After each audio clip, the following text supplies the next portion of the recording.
où en êtes-vous vraiment? Donc, l'idée, donc bonjour à tous. L'idée, c'est d'aller dans le détail sur qu'est-ce que l'expérience collaborateur, qu'est-ce que cette tendance et où en sont les entreprises au sujet de l'expérience collaborateur. Donc, on a plusieurs invités avec nous. Thomas, je vais te laisser te présenter. Je suis Thomas Chardin. Merci de cette invitation. Je suis ravi d'être là avec vous ce matin pour parler justement de l'expérience collaborateur. Je suis dirigeant fondateur de Parlons RH, qui est un média, une communauté et en même temps une agence de marketing éditorial et digital dédiée à l'ensemble de l'écosystème RH. L'expérience collaborateur fait partie d'une de nos expertises. Très bien. On a également donc, avec nous Toi-même. moi-même. Voilà. Nathaniel, je suis le CEO et fondateur de A-Team. A-Team est une solution SaaS innovante qui permet donc de gérer l'intégration des nouveaux collaborateurs avec deux grands piliers, une automatisation des tâches et un gain de temps important sur la réalisation de toutes les tâches liées à l'onboarding, et également la création d'une plateforme pour le nouveau collaborateur qui permet de lui proposer une expérience de qualité lorsqu'il arrive dans l'entreprise. Et donc, je suis Victorie, je suis directrice marketing et communication chez Weobi. Et chez Weobi, on propose des parcours personnalisés qui sont dédiés au bien-être des collaborateurs en fonction des objectifs de l'entreprise, mais aussi des objectifs et centres d'intérêt des collaborateurs. Super.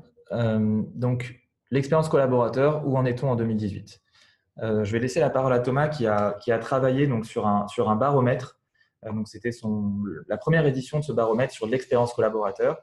Donc, l'idée, déjà un petit rappel de la définition de l'expérience collaborateur, c'est le ressenti global du collaborateur globalement dans son expérience dans l'entreprise. Donc, ça démarre depuis le recrutement jusqu'à son intégration, son développement dans l'entreprise et potentiellement même son départ. Et donc, cette expérience, aujourd'hui, c'est une tendance de fond.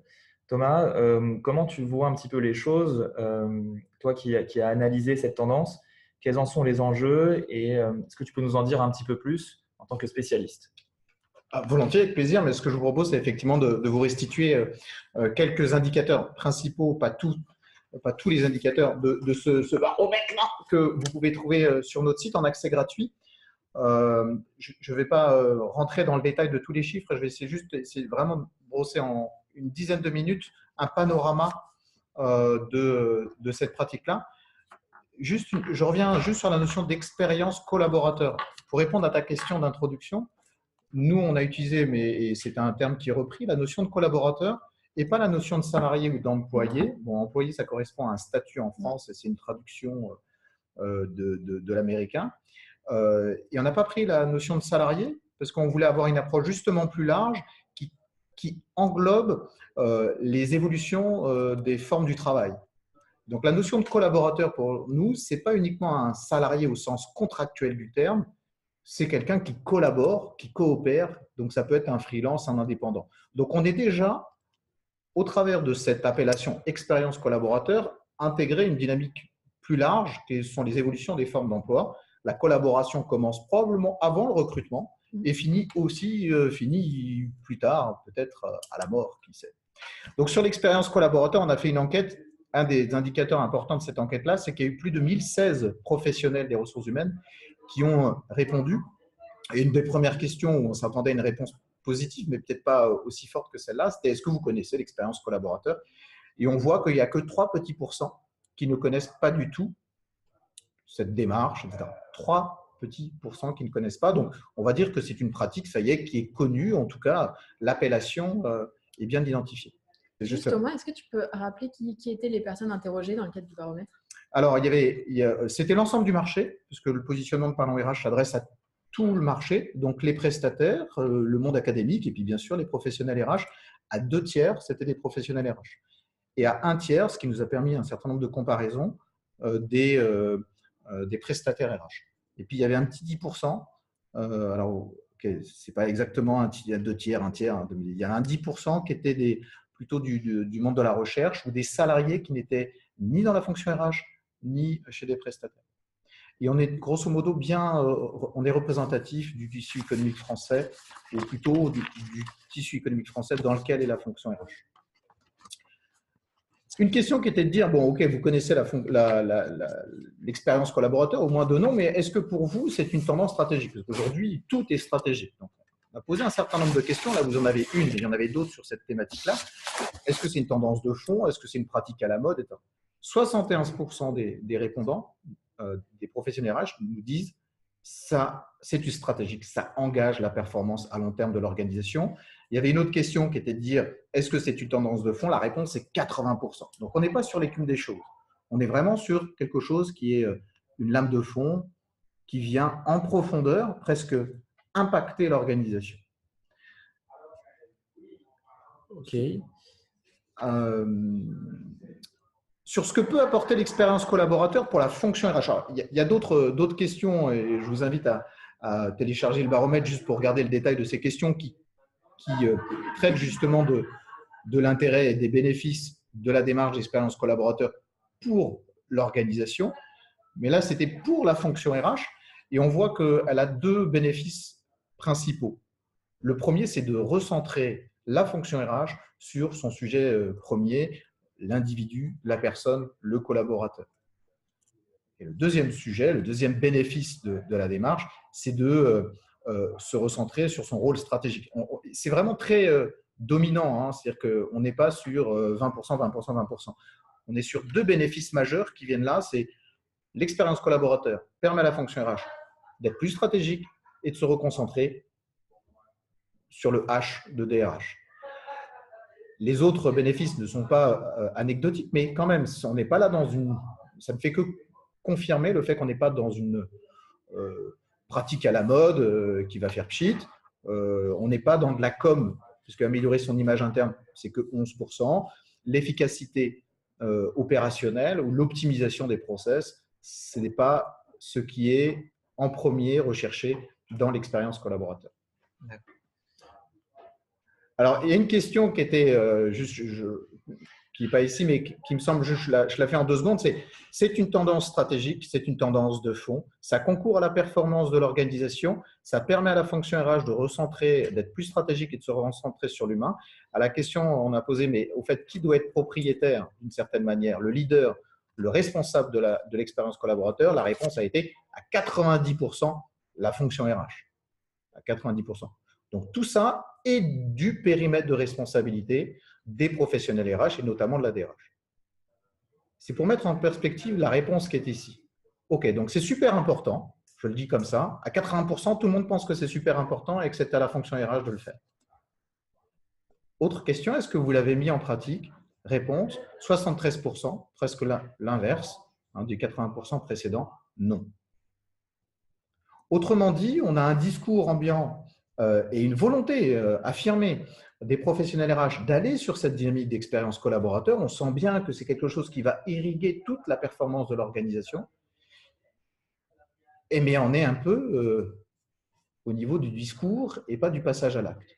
D'ailleurs, on pourrait faire un parallèle sur la dynamique d'innovation ou la dynamique de digital dans le domaine des ressources humaines, où oui, il y a beaucoup de questions qui se posent, mais on attend presque du marché que les réponses soient apportées avant de les mettre en œuvre. Là, on voit bien que uniquement 27% des professionnels ont déployé ou initialisé, on a été gentil, une démarche d'expérience collaborateur. On a 35% qui sont en cours de réflexion. On verra sur la deuxième version du baromètre si ce 35% nourrit le parti déployé ou au contraire va nourrir le fait que ça ne soit pas prévu et qu'on ne fait rien. Et dans ces cas-là, il sera intéressant de voir si on continue à considérer ça comme stratégique. Tu en as 18% juste Thomas là, qui disent carrément, nous, on n'a pas prévu de la déployer. On n'a rien prévu de faire. Tout à fait. On considère ça stratégique, mais on n'a rien prévu de faire.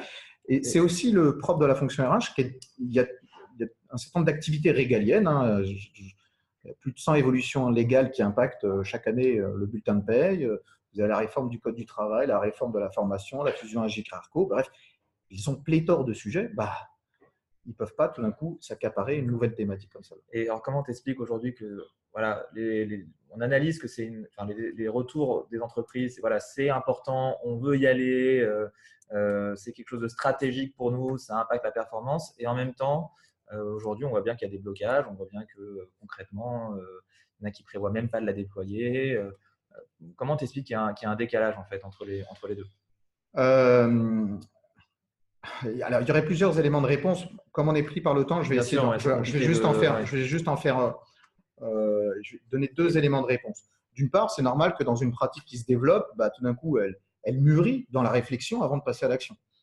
Et je pense que l'expérience collaborateur, on est d'abord dans une phase de réflexion, d'acculturation avant de passer à l'acte. C'est ce que semble démontrer notre baromètre, c'est qu'on sent qu'on est un peu à un point de bascule entre le discours et les actes. Est-ce qu'on va basculer dans les actes? Je le crois. Combien de temps ça va mettre? Ça va être un peu plus long.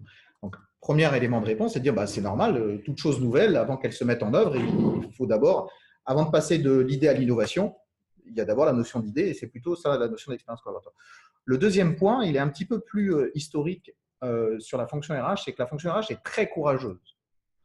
C'est-à-dire qu'elle agit avec beaucoup de courage face à l'ensemble des événements exogènes. Mais elle est, selon moi, pas du tout audacieuse.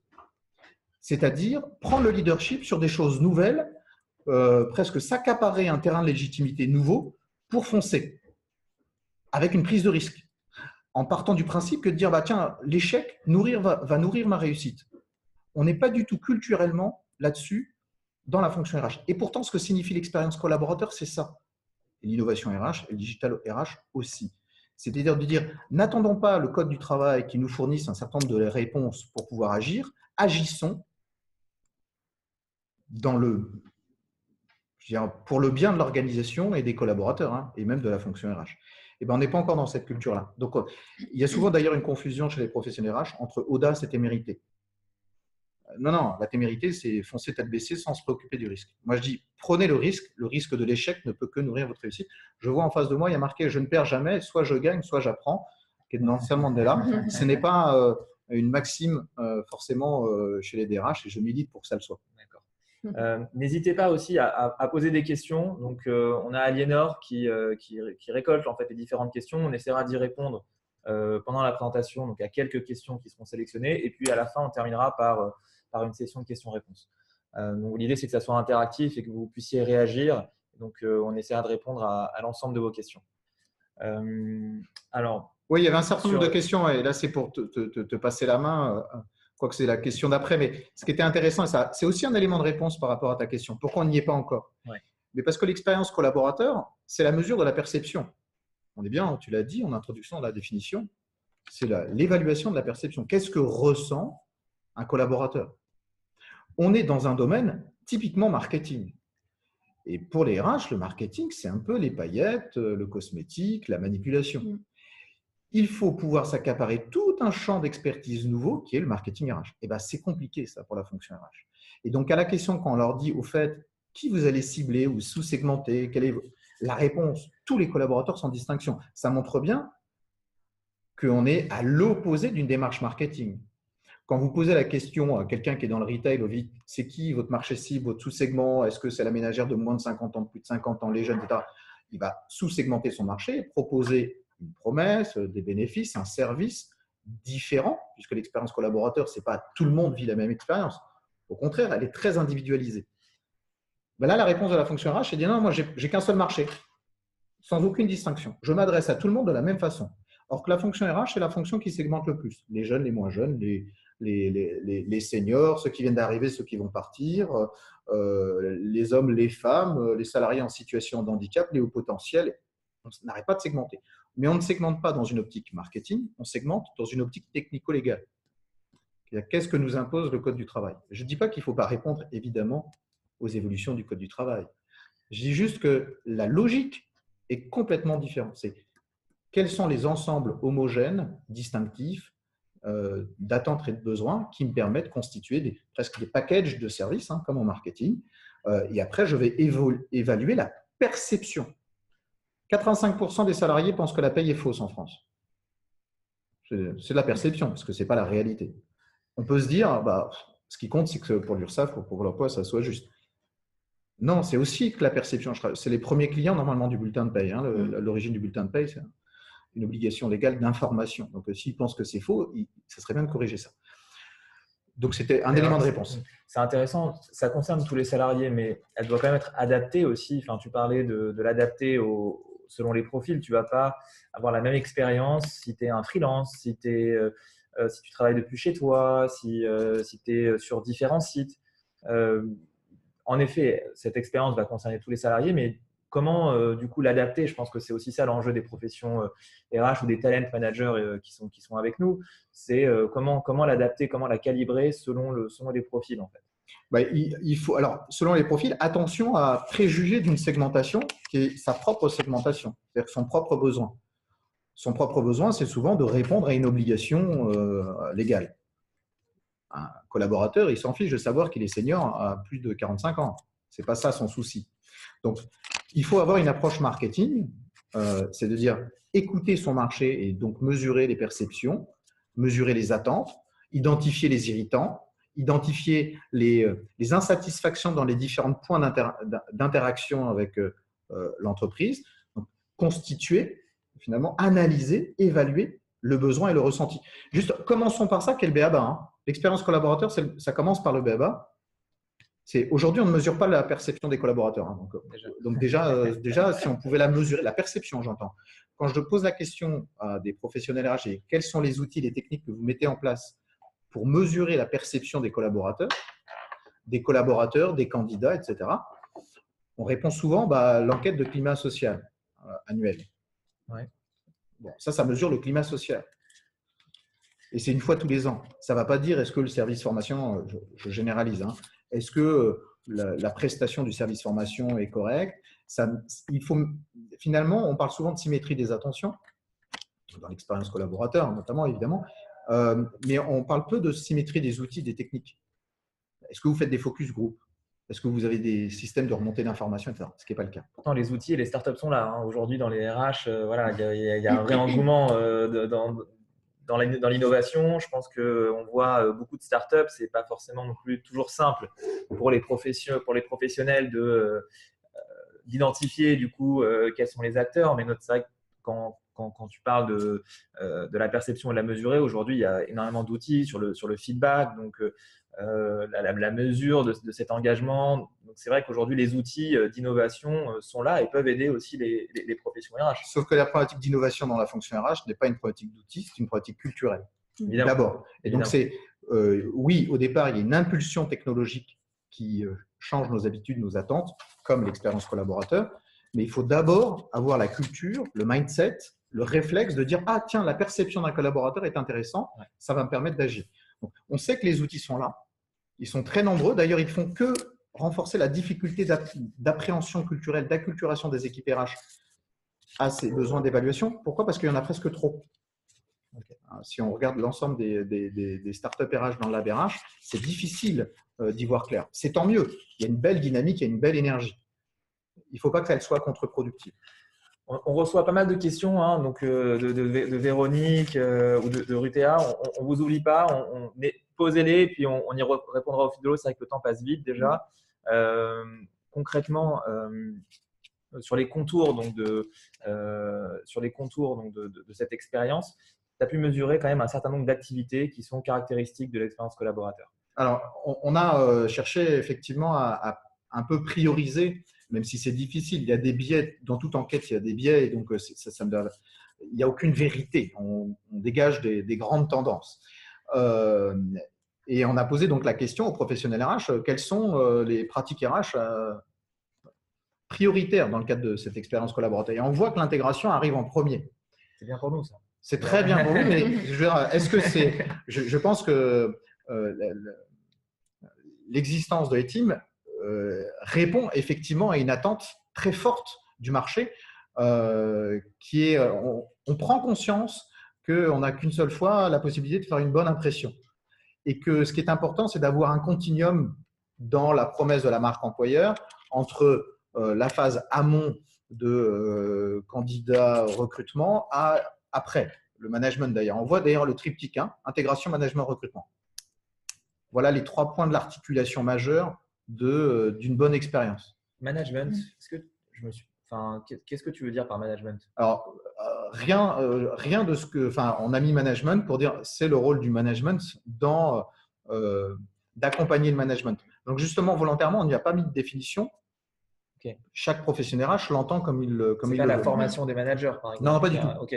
Mais D'accord. en même temps, si la fonction RH l'entend comme ça, bon, c'est cohérent avec le slide d'avant où c'était les managers qu'il fallait adresser en deuxième ou en troisième priorité. L'expérience collaborateur, on parle de symétrie des attentions, mais c'est une symétrie des attentions en cascade. Si on attend qu'un collaborateur agisse d'une certaine manière vis-à-vis du client, on se doit d'agir vis-à-vis de lui d'une certaine manière également, réactif, personnalisé. Mais le on, c'est qui? C'est le management. Et donc, si on veut que le salarié agisse vis-à-vis d'un client, le manager doit agir vis-à-vis de lui, vis-à-vis d'un client. Mais le manager, il a aussi le droit, et c'est ça que veut dire ce slide-là, à mon avis, ces résultats, le manager, il a aussi le droit qu'on agisse vis-à-vis de lui de la manière dont il attend qu'il agisse vis-à-vis du salarié. Oui, donc c'est en cascade. Et ça, c'est à la fonction RH. Donc la fonction RH doit aussi s'accaparer l'ensemble des techniques, des expertises, des réflexes, des comportements en termes d'expérience management. On parle d'expérience collaborateur, mais il y a l'expérience management et puis, qui convient de mettre en place. Très bien. Il ne faut pas oublier que la fonction RH est une fonction transitive, par nature, indirecte, et que les vrais managers RH, si je puis dire, c'est le management. C'est eux qui communiquent, qui forment et qui sanctionnent et qui intègrent. Bien sûr, c'est clairement Première ça. pratique, l'intégration. Superbe transition, Thomas. Je te remercie. Donc, on vient de voir ici le ressenti sur l'expérience collaborateur, je dirais une étude de fond sur est-ce que c'est une tendance marketing un peu qui va faire pchit, ou est-ce qu'on est vraiment sur une tendance profonde et un changement des mentalités. Je pense que ce que tu as pu mesurer, en tout cas ce qu'il en ressort, c'est qu'on est vraiment sur une tendance profonde, stratégique, avec un vrai impact et qui va même au-delà de la définition peut-être classique de la profession RH, mais qui s'étend finalement à l'ensemble des fonctions de l'entreprise, donc comme les managers. Qui vont impulser. Et en effet, on peut parler d'outils, mais derrière les outils, c'est avant tout des hommes et une culture. Et donc, il faut avoir cette impulsion proposée par les hommes, parce que c'est au final une histoire d'hommes, pour pouvoir travailler cette expérience collaborateur. Donc, on a vu que l'intégration était un sujet, c'est le sujet numéro 1 en fait, dans l'expérience collaborateur qui est remonté.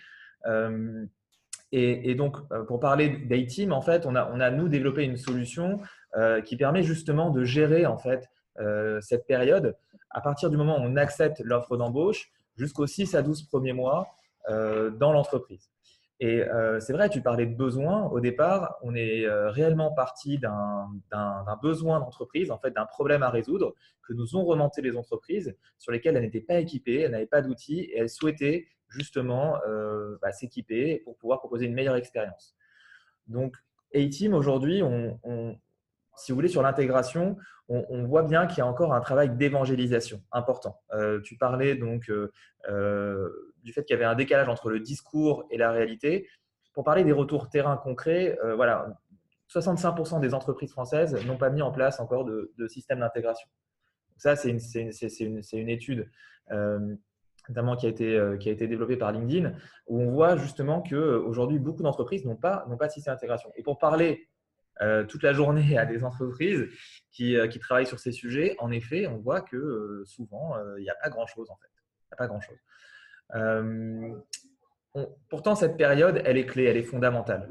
Je pense qu'au niveau des interlocuteurs RH, on n'a pas forcément besoin de convaincre. C'est plutôt au niveau de l'entreprise au global où il y a un besoin vraiment de pédagogie forte sur l'onboarding, mais cette période va être clé. On a 32% des collaborateurs qui quittent leur emploi les premiers mois. La décision de rester dans l'entreprise se fait quasiment lors des 6 premiers mois. Voilà, on a 86% des collaborateurs qui décident de rester ou pas dans l'entreprise lors des 6 premiers mois. Cette phase-là d'intégration, et on le voit même nous au quotidien, quand on intègre aussi nos propres collaborateurs, on sait que cette phase d'onboarding et d'intégration, c'est une phase d'investissement, mais qui est véritablement instrumentale dans le cadre de la performance du salarié. Donc, l'onboarding est une phase importante. Et nous, aujourd'hui, on voit que concrètement, comme je le disais, on parle à énormément d'entreprises toute la journée. Et aujourd'hui, toutes les structures, qu'on soit une start-up de 30 personnes au grand groupe et au grand compte du CAC 40, revoient leur processus d'onboarding. Aujourd'hui, elles ne sont pas équipées sur le sujet. Il n'y a pas d'outils véritablement leader positionné, excusez-moi, hormis A-Team, désolé pour la petite publicité, je m'arrêterai là, mais en gros, il n'y a pas d'outils vraiment leader sur ce marché. En tout cas, elles cherchent des outils justement pour travailler leur onboarding. Et on voit qu'il y a vraiment aujourd'hui une sorte de curiosité très importante de l'ensemble des entreprises sur l'onboarding. Est-ce qu'elle passe concrètement encore aux actes? Non, il y a encore un travail d'évangélisation et de pédagogie.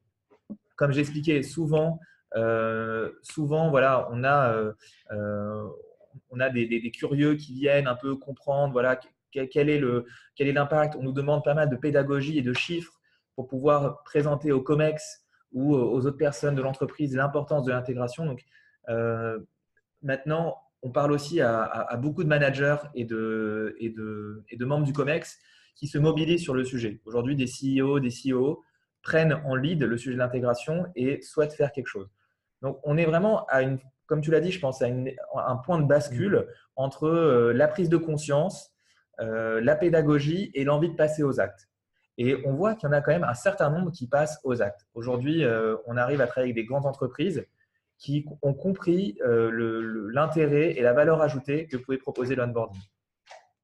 Ce qui est intéressant, c'est en termes de retour terrain, moi ce que j'ai remarqué, c'est qu'en fait, on a des niveaux de maturité qui sont très disparates entre les onboarding, entre les parcours d'intégration. En fait, peu importe la taille, peu importe le secteur, il n'y a pas d'homogénéité dans les parcours d'intégration. Par exemple, on a des startups de 50, 100 personnes qui ont des parcours d'intégration extrêmement poussés. Qui sont extrêmement poussés sur 12 mois, qui vont vraiment prendre soin de l'onboarding.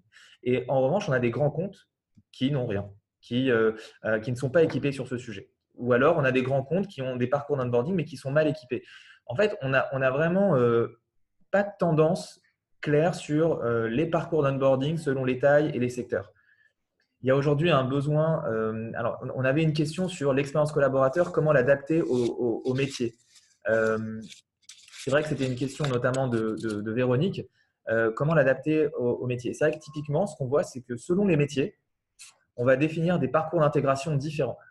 Et donc ça, typiquement, c'est ce qu'on va pouvoir proposer sur la plateforme, mais on va vraiment travailler sur des parcours d'intégration qui sont différents selon mon métier, des personnes qui travaillent sur un site de production ou en agence, selon les métiers, donc et selon le type de contrat. Donc on a un besoin des entreprises de segmenter, en tout cas, ces parcours d'intégration selon les métiers.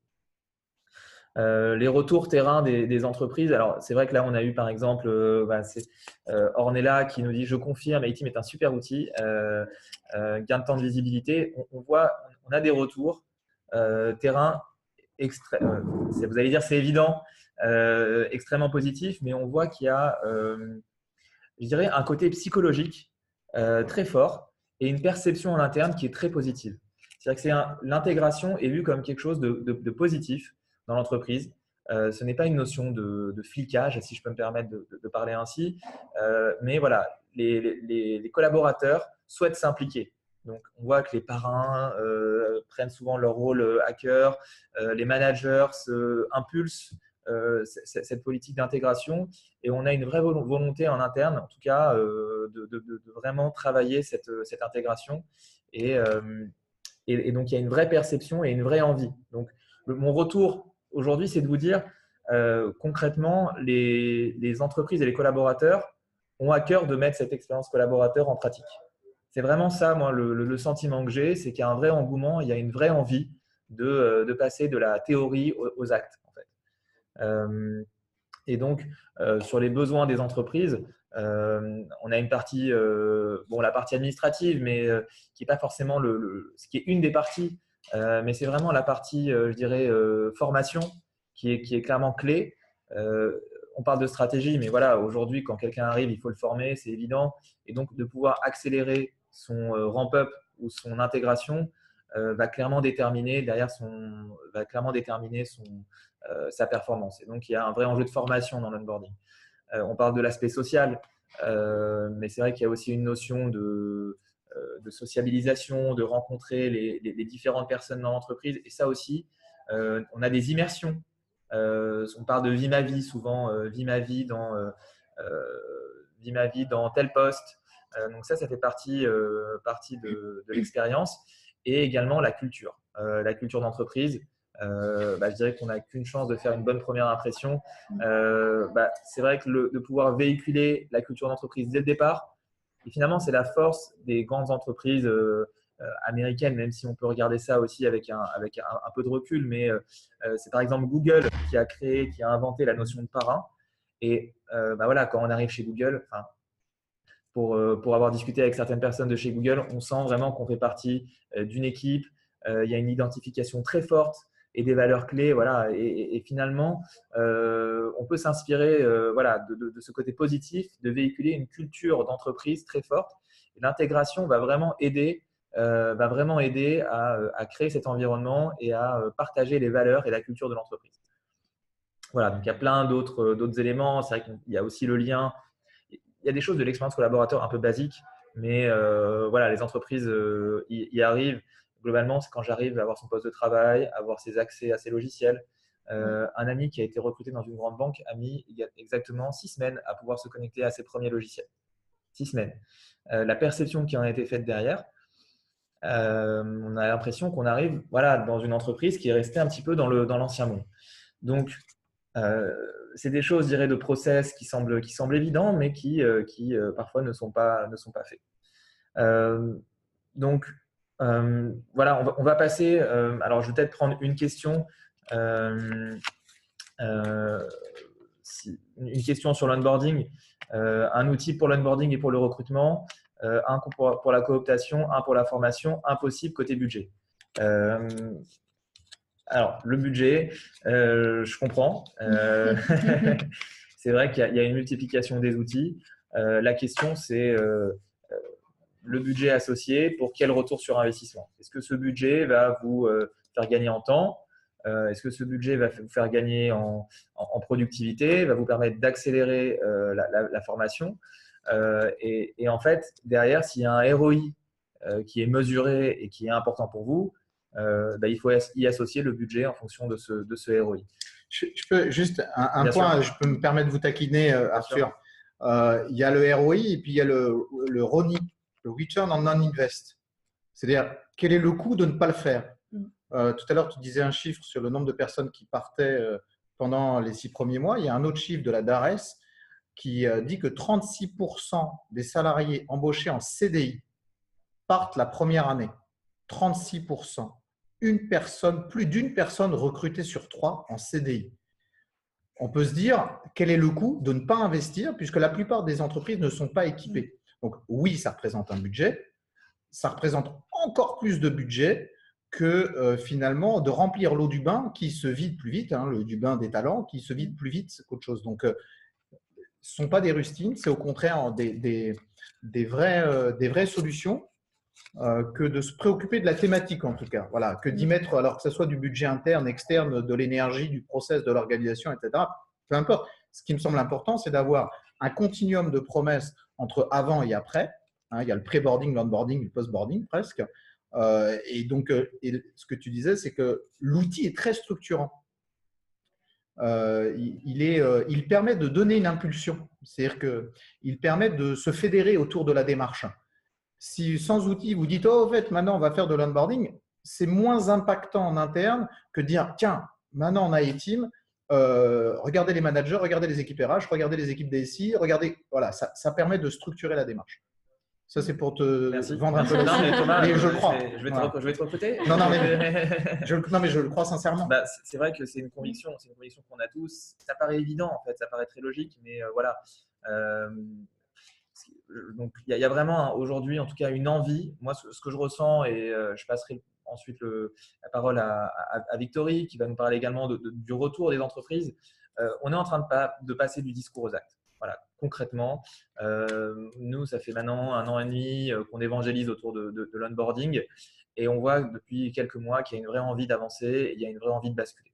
Il y a une vraie prise de conscience et Et donc, du coup, voilà, c'est vrai qu'on est sur ce point de bascule, même s'il y a cet effort de formation et d'évangélisation qui est continu et qui reste important dans le cadre d'un produit comme l'onboarding. Sur le bien-être, qui est également un point important de l'expérience collaborateur, Victory, ce serait intéressant que tu nous dises quelques mots sur WeHobby, qu'est-ce que vous faites et quel est ton sentiment aussi sur voilà, le retour des entreprises et la mise en pratique de cette expérience collaborateur. Oui, bien sûr. Pour moi, l'expérience collaborateur, donc ça commence comme tu l'as dit, bon, déjà, comme tu as dit Thomas, à l'expérience recrutement, puis vient la phase d'onboarding et ensuite la phase du cycle de vie de l'employé, du collaborateur dans l'entreprise. Et on a beau avoir fait un super recrutement, un super onboarding, si ensuite on laisse le collaborateur un peu voilà, livré à lui-même pendant sa durée de vie dans l'entreprise, l'expérience collaborateur du coup se dégrade et c'est mauvais.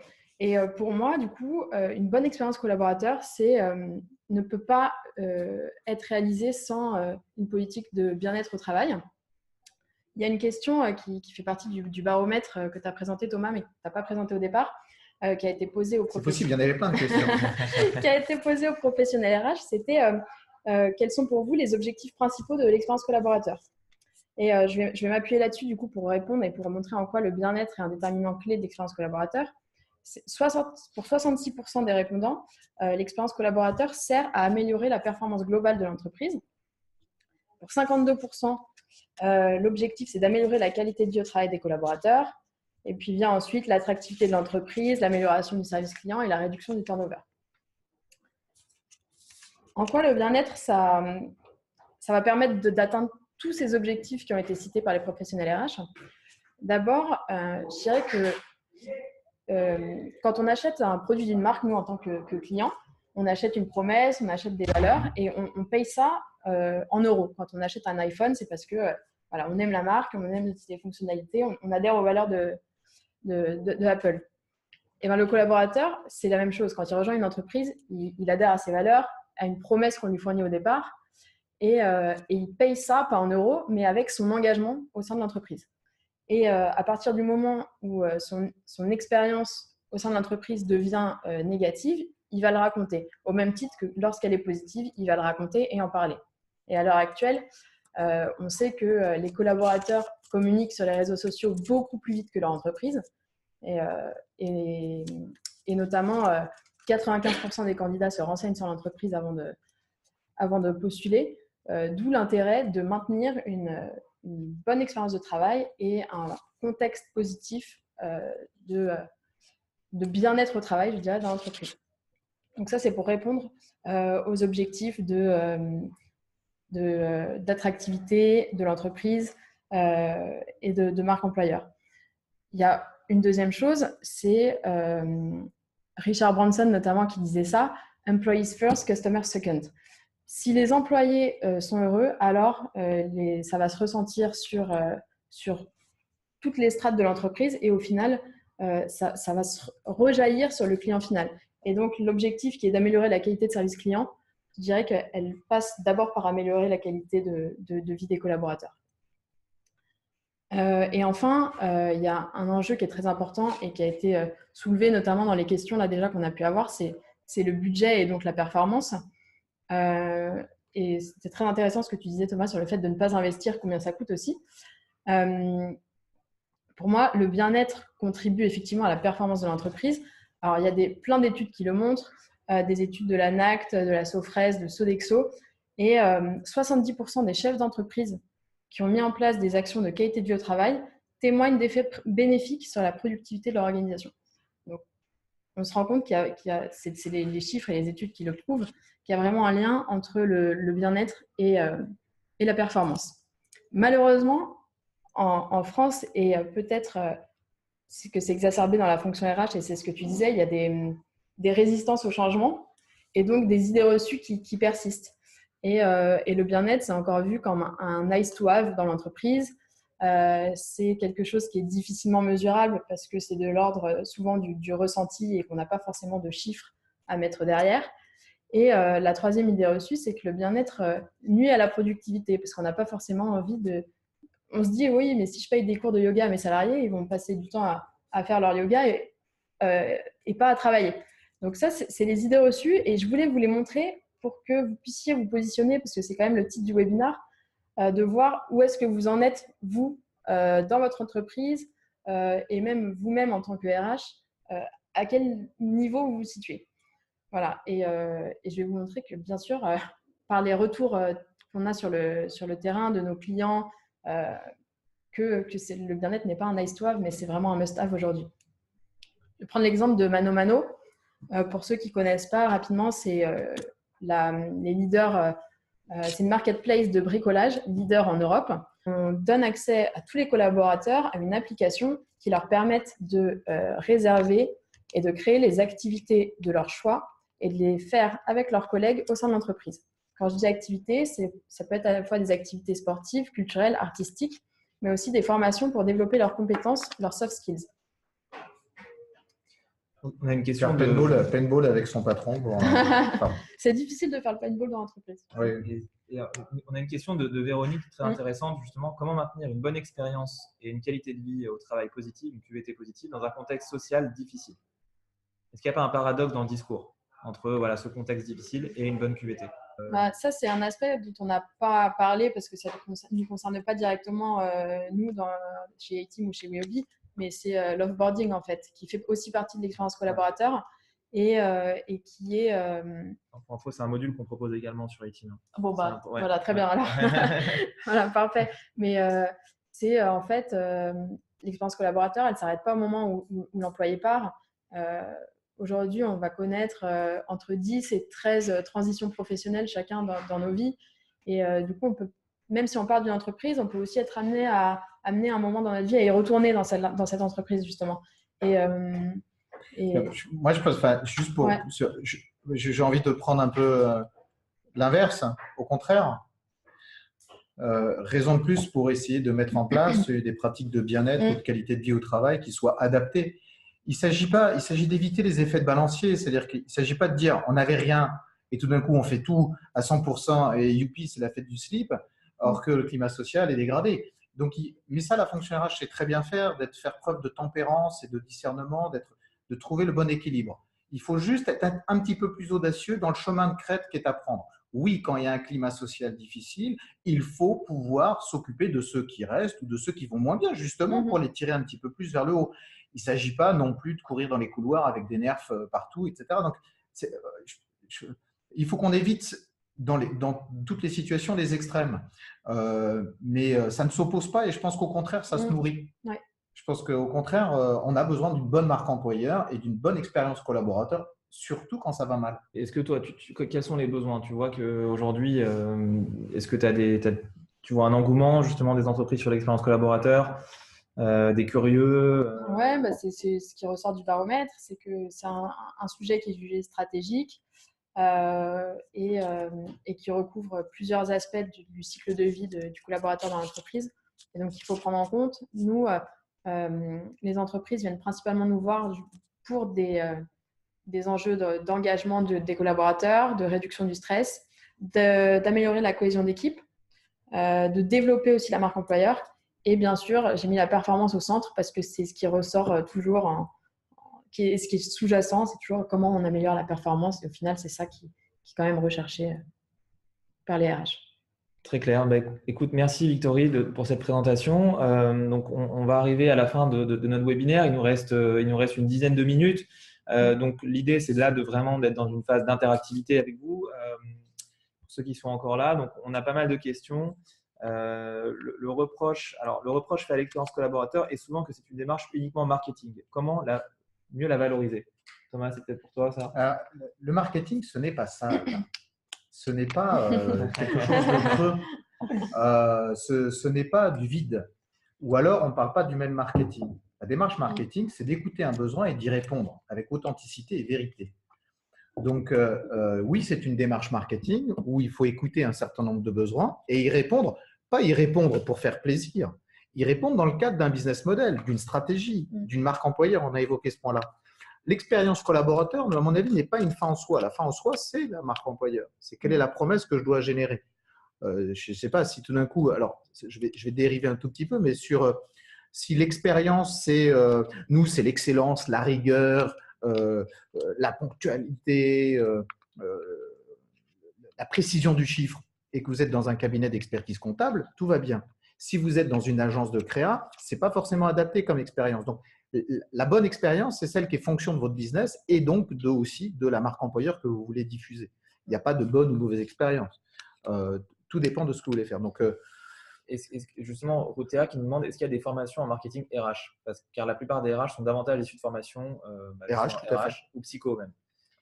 Donc, comment les aider en fait parce qu'elles sont un petit peu perdues. Moi, parfois, j'ai l'impression il y a un besoin d'accompagnement aujourd'hui sur la compréhension un petit peu des outils et de ce qu'il faut mettre en place. Oui, alors effectivement, et c'est normal, hein, pendant 40 ans, on a demandé à la fonction RH de ne pas faire de marketing, hein, d'être averse au risque. Et tout d'un coup, on lui dit, tiens, soyez des innovateurs, soyez digitaux. Et donc, je comprends tout à fait. Manier la data. Voilà, donc il y a des changements qui sont très rapides et qui sont drastiques. Et donc, il faut faire un peu le Jean-Claude Van Damme sur le grand écart d'un certain nombre de pratiques.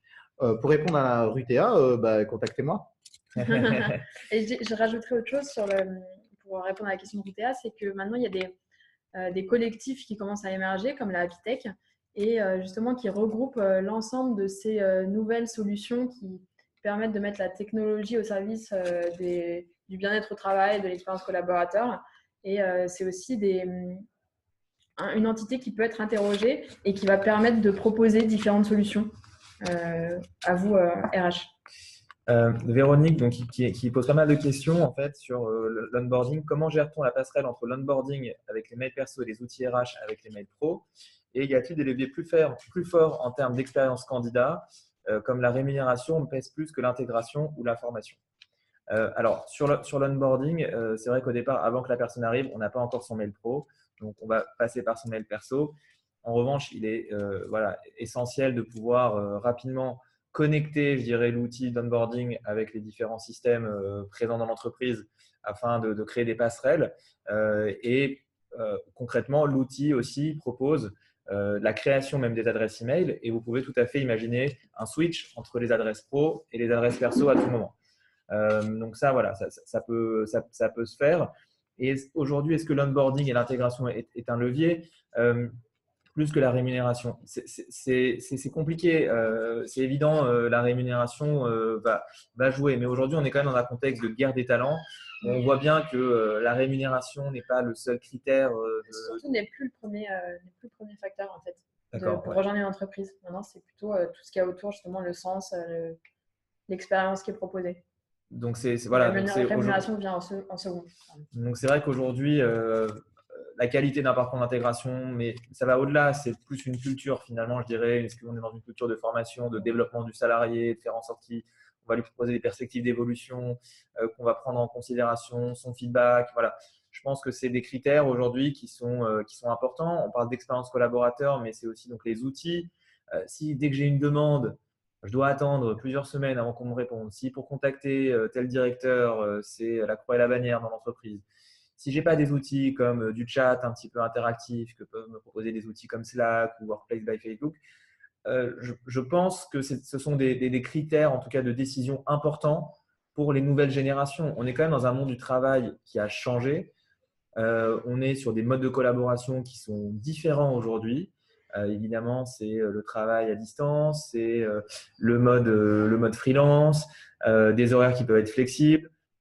On a besoin d'engager et de fidéliser les collaborateurs et forcément les outils classiques sont un petit peu restés à l'ancienne et dépassés. Donc il y a vraiment un besoin de renouveler aussi les outils avec ce monde du travail qui a changé pour mieux engager et mieux fidéliser les collaborateurs.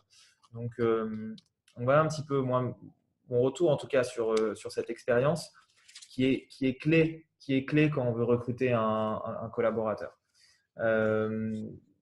Alors, j'ai d'autres questions de Rutea sur les chiffres. Il faut pouvoir vendre aux décisionnaires. Toi, par exemple, Victory, qui est dans le concret avec les entreprises, comment tu approches la vente avec tes interlocuteurs? Est-ce que ce sont des décisionnaires? Est-ce qu'ils doivent remonter derrière à des comités, à des COMEX? Comment ça se passe? C'est vrai que ça, souvent, c'est un point compliqué pour les responsables RH qui se disent « Ok, il faut absolument présenter des chiffres. Sinon, ma direction je ne pourrais pas les convaincre. » Et donc, nous, on a dans notre plateforme, il y a des dashboards qui sont dédiés au RH où ils peuvent voir tous leurs indicateurs clés, etc., leurs chiffres. Donc, nous, on vous sort ces chiffres au moment de la vente, évidemment, pour que vous puissiez présenter ça à votre direction. Mais ce qui est encore mieux, à mon sens, nous, on propose on appelle ça des wellness expéditions. Et là, c'est dédié aux dirigeants et aux DRH. Et on leur fait vivre pendant une demi-journée ce que c'est le bien-être en entreprise et comment le développer. Et ça, c'est le meilleur moyen pour les convaincre. On organise ça une fois par mois. Et donc, si ça vous intéresse, on peut contacter votre dirigeant pour qu'il y participe. Très clair. Donc, toi, Thomas, quel est ton sentiment au niveau du cycle de décision et toi qui connais bien les professions RH, comment tu vois le cycle de décision dans le cadre d'outils, par exemple? Je ne sais pas si ça te parle. Si, bien sûr. Déjà, le cycle de décision, il est assez long. Il est assez lent.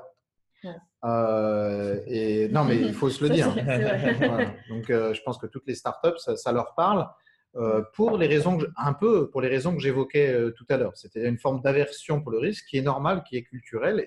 Le changement est difficile. L'autre chose, c'est qu'on est sur des lignes budgétaires qui sont nouvelles. De façon schématique, et que les professionnels RH ne m'en veulent pas, on est dans la reconduction d'un certain nombre de budgets. On a un budget formation, c'était même une obligation légale. On reconduit le budget formation à quelques différences près.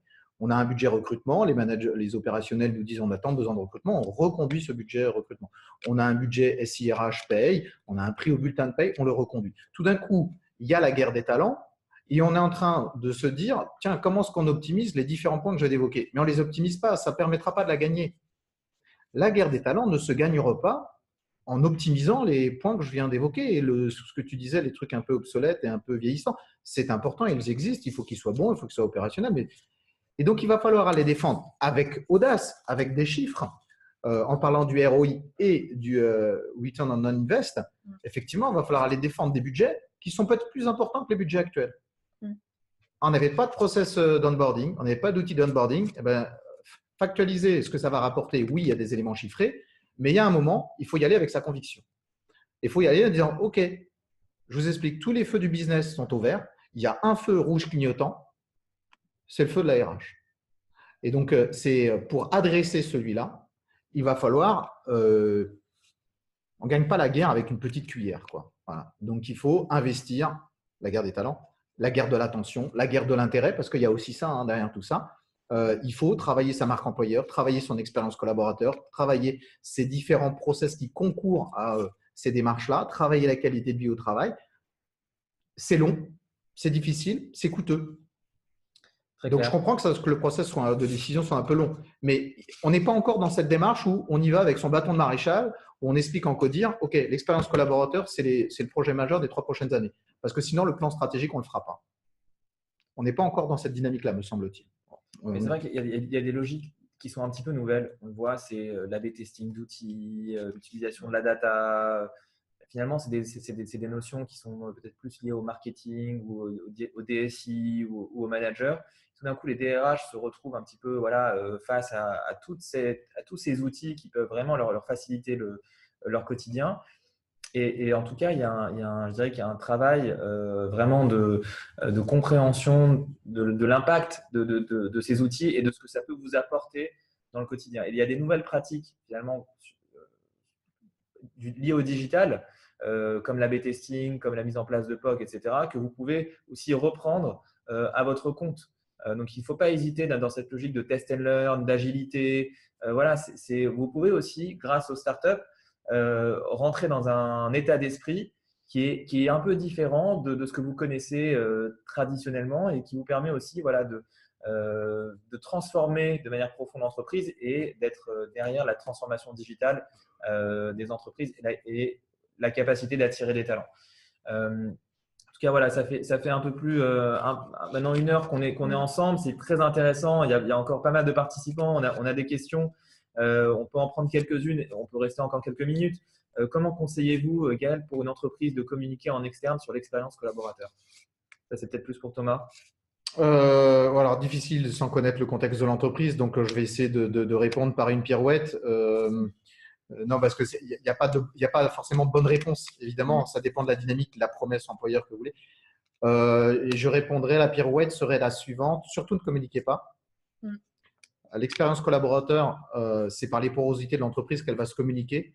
Donc, faites en sorte de faire bien vivre une bonne expérience collaborateur aux salariés. Et naturellement, ça va se rejaillir à l'externe. Ouais, ils seront les meilleurs ambassadeurs, en fait. Exactement. Les Donc, plus crédibles. bon, c'est aussi une pirouette, parce que oui, il peut y avoir des actions de communication, heureusement. Ok, sans com, on compte les seuls salariés pour l'image recruteur. C'est long. On compte sur les Je ne suis pas sûr de la réponse de Gaël, il faudrait peut-être préciser un peu plus. En tout cas… L'image recruteur, elle n'est pas que fonction des salariés, elle est fonction de tout ce que vous communiquez. C'est la perception du marché. La marque employeur, c'est 4 éléments. C'est l'identité employeur, ce que vous faites, votre activité, vos métiers, vos implantations. C'est l'image, on va dire recruteur, c'est-à-dire l'image externe, la perception qu'a de vous en tant qu'employeur qu'a le marché. C'est une perception. C'est l'image interne. Quelle est la perception des collaborateurs de vous en tant qu'employeur? Et ce sont les pratiques RH et les pratiques managériales. Sans aucune communication, si dans le process de recrutement, dans le process d'onboarding, vous êtes nul, ça se saura, naturellement. Donc, ce qui est important, c'est d'essayer de trouver, vis-à-vis des 4 axes que je viens d'évoquer, une forme de cohérence et même plus que ça, une forme de congruence pour qu'effectivement, on soit dans un cercle vertueux et pas dans une spirale négative de la communication. Très clair. Écoutez, merci à tous. Je pense qu'on va s'arrêter là. C'était très intéressant. Peut-être un dernier petite phrase pour conclure, peut-être de chacun de nos invités. Victory, est-ce que tu veux une petite phrase? Moi, j'espère vous avoir convaincu que le bien-être, ce n'était pas un nice to have, mais un must have. Et je serais ravie d'en discuter plus amplement avec ceux qui le souhaitent, par mail, par téléphone. N'hésitez pas. Thomas? Tout ce qu'on vient d'évoquer, c'est ce qui permet de mettre l'homme au cœur de l'entreprise, mais surtout l'entreprise au cœur de l'homme, et c'est ça qui me semble le plus important. Très beau comme phrase, très belle phrase, merci. On est littéraire, aujourd'hui. Tu me demandes une phrase, j'essaye de sortir un truc. Non, c'est très bien. Non, et puis pour conclure, merci à tous. On a des feedbacks déjà très positifs là. Merci pour ce super webinaire, merci, très intéressant. Voilà, on est ravis, on fait ça de manière très très fréquente. N'hésitez pas à nous retrouver. Voilà, l'expérience collaborateur, on l'a bien compris, c'est une tendance de fond. On est à un point de bascule aujourd'hui pour l'ensemble des entreprises. Et voilà, il y a des outils qui peuvent vous aider et vous accompagner. Et je pense qu'on sera ravis également chez iTeam de vous aider, de vous en dire plus. Merci beaucoup. Merci à tous. Merci. Et puis à bientôt. Au revoir.